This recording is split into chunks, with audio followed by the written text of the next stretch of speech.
Hi, lovelies. Welcome to the Renaissance Redhead. I'm Randy Leave, writer, artist, and women's embodiment coach who specializes in trauma-informed manifesting.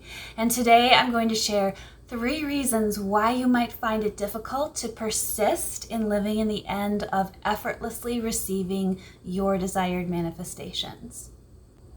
And before we dive into that, just a reminder that tomorrow is the last day of my 50% off one-on-one 60 and 90-minute coaching sessions. If you're ready to finally manifest what you truly desire without all of the hard work, the exhausting techniques, and simultaneously be able to be present for whatever challenging circumstances or feelings and emotions come up for your human self, then I would love to assist you. If that resonates with you, the link for that and more information is in the description box below. So today what I wanted to talk about was the top 3 reasons why you might find persisting in living in the end difficult. And the number one thing that I have seen within myself and with others or clients that I've worked with is forgetting who you really are. So many people I see, and I did this for so long as well, is that when we are heavily identified still with the human self, so you could call that the ego. I tend to use ego and human self interchangeably just because I think a lot of people misunderstand what the ego really is and is kind of vilified, or this idea that we have to transcend it or get away from it, and none of that is true.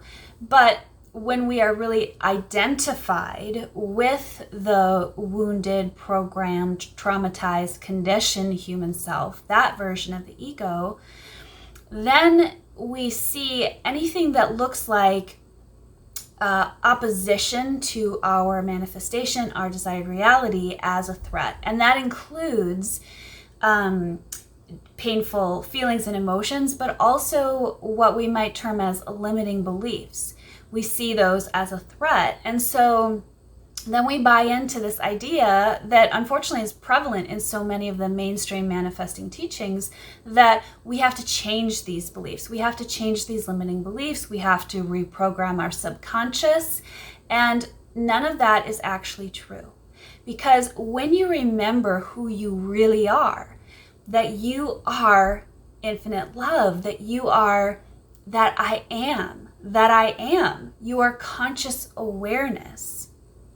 And that conscious awareness, or God, the universe, source, whatever you want to call it, isn't limited by anything, including whatever beliefs this current 3D version of your human self has. So when we let go of this idea that we have to fix or change or reprogram or really deal with in any way this current human self, this current 3D version of our human self, then we can rest in the knowing of who we truly are. And that knowing transcends belief. So you no longer feel the need to change these beliefs, and I've got to believe, but I can't believe, and what do I do with this doubt? Now this is in the way, I won't be able to manifest it. You can just let all of that go and come back to the truth of who you really are, that awareness of being. To come back to the first principle, as Neville talked about it, be still and know that I am God. There's a reason that Neville called that the first principle, and that in his work, there's no second or third principle. It's the only principle. When you come back to that, be still and know that I am God, now there are no limitations. Now there are no threats.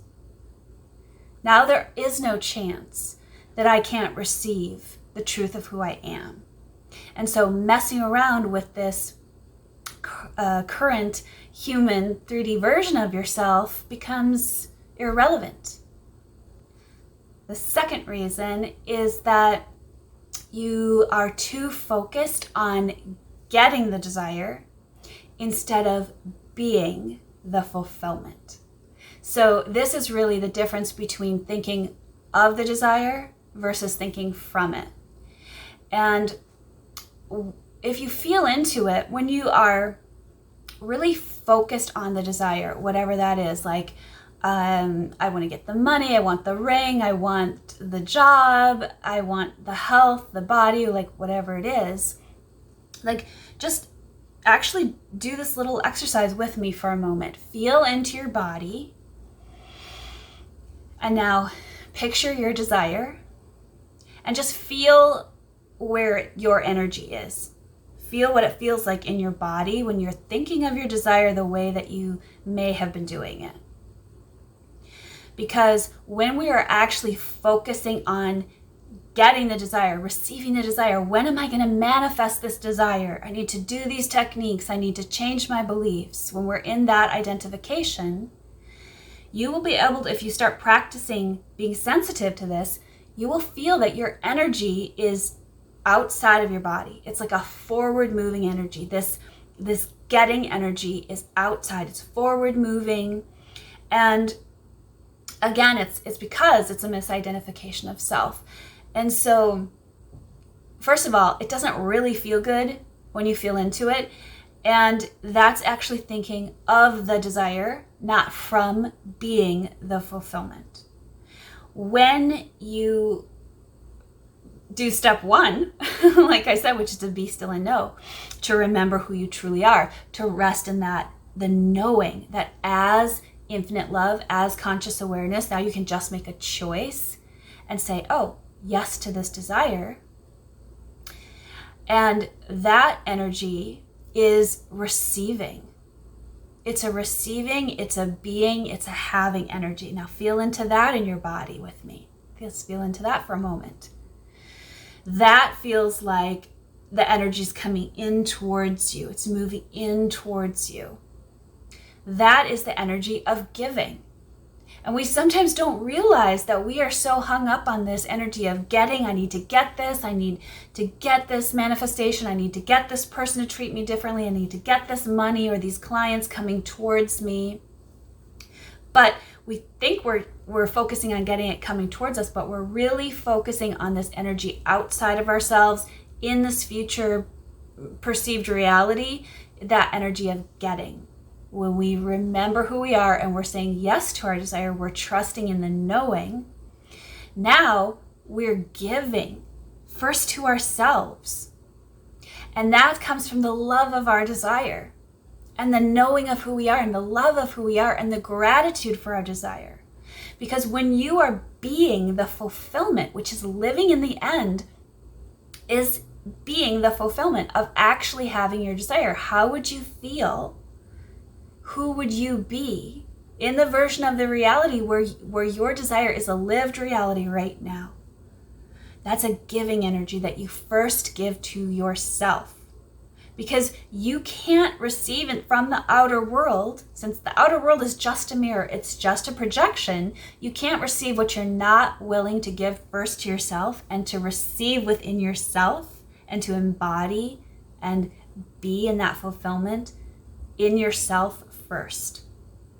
Knowing that as you receive that desire, by first giving it to yourself, it's also a giving outwardly. Because as that desire then is projected into the mirror, that giving through the love that you are, through receiving the love of your desire, affects everyone around you in positive, beautiful ways. So that is the energy of giving, by first giving it to yourself.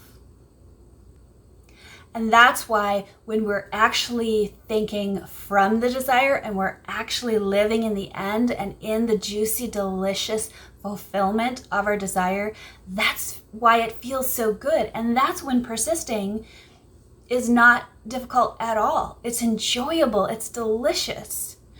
Because again, that getting energy is focused outside of yourself and it keeps you in this identity of trying to achieve or earn or overcome. And that's thinking of the desire. And that's when you find yourself trying to believe.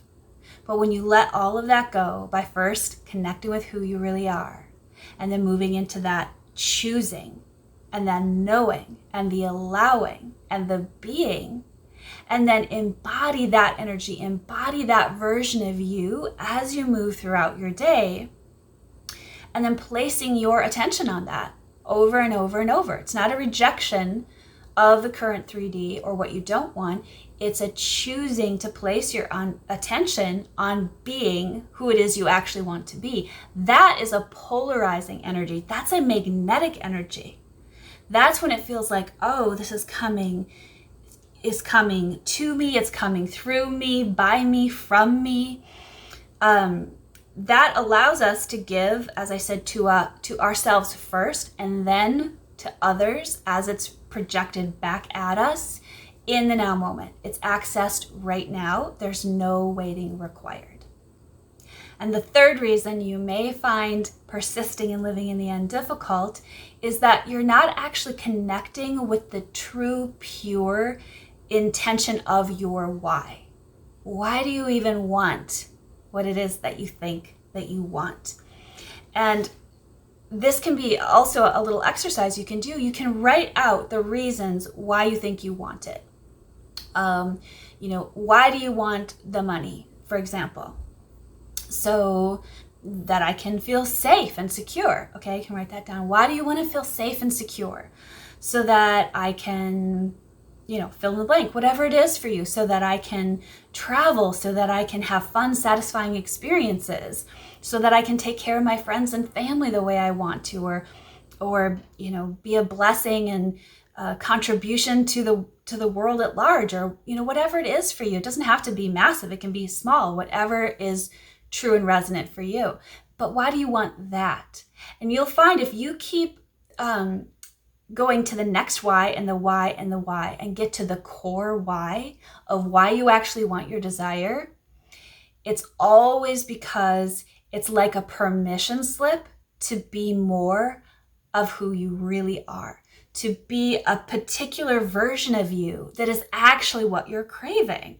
That is really why we want our desires.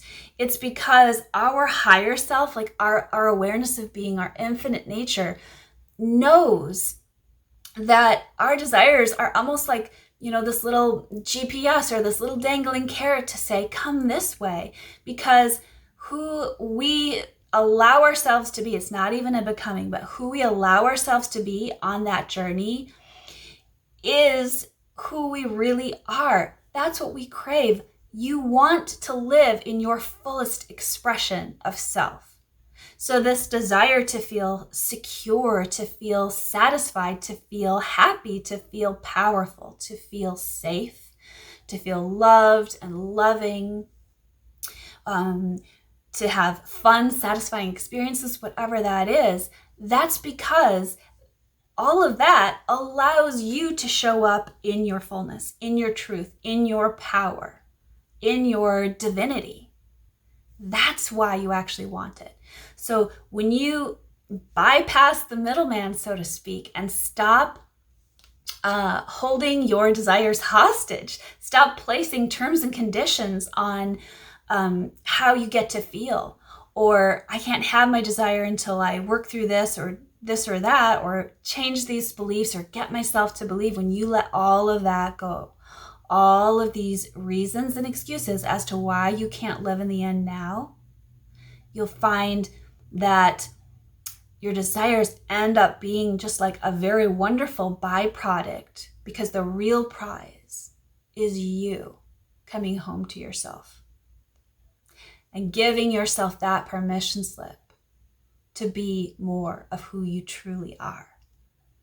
And when you start to connect with how amazing and powerful and juicy and delicious that feels, you won't trade it for anything.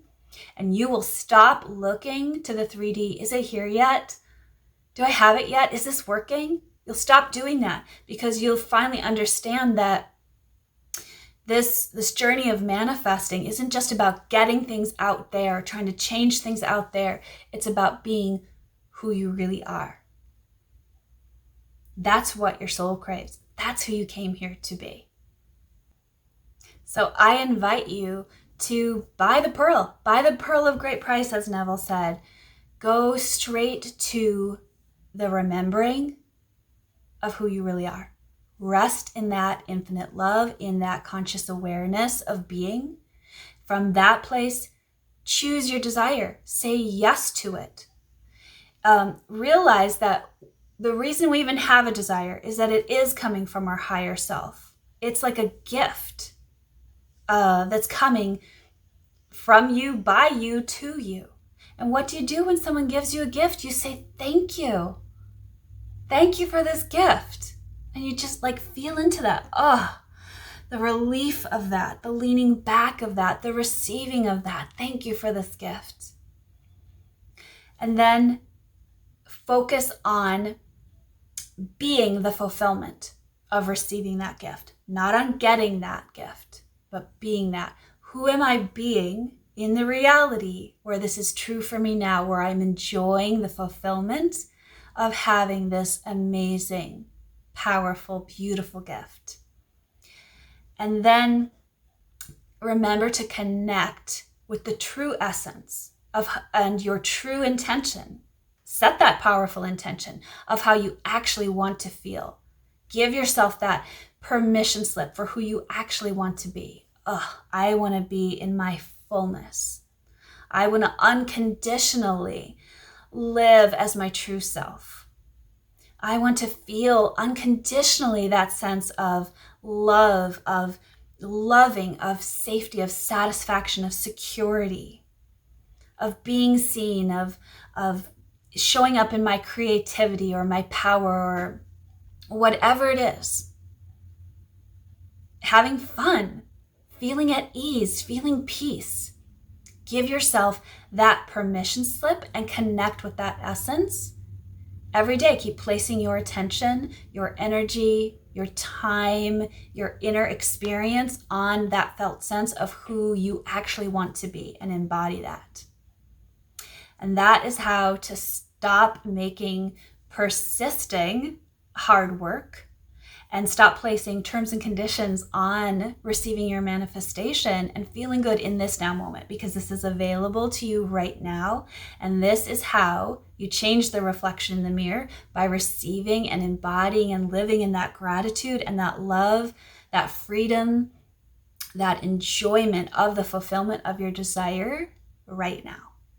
So I hope this assisted you in seeing more of who you truly are and receiving a life that you love.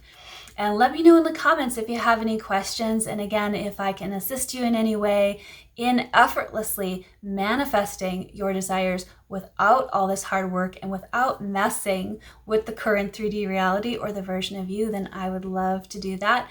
And be sure to reach out to me. Again, the link and more information is in the description box below. And until next time, lovelies, I'm here to remind you that you deserve a well-lived life.